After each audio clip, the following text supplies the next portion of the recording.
L'économie égyptienne redécolle. Après 6 années de difficultés, les premiers indicateurs d'un retour à la normale commencent à se manifester.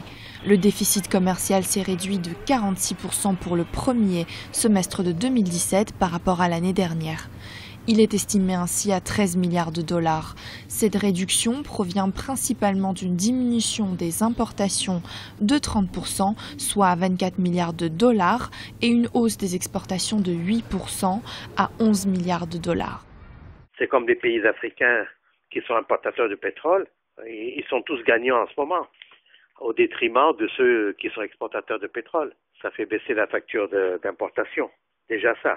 Maintenant, la hausse des exportations, cela suppose qu'il y a eu une meilleure récolte de coton et que le prix du coton a augmenté. Après une longue pénurie de devises, l'Égypte, dépendante des importations, a essayé de freiner son déficit commercial et stimuler ses secteurs productifs.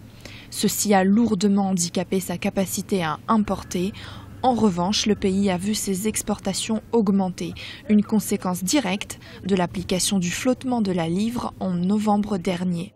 Le cours des matières premières, on n'est jamais sûr. Mais à court terme, le pétrole n'est pas prêt de remonter à cause des gaz de schiste.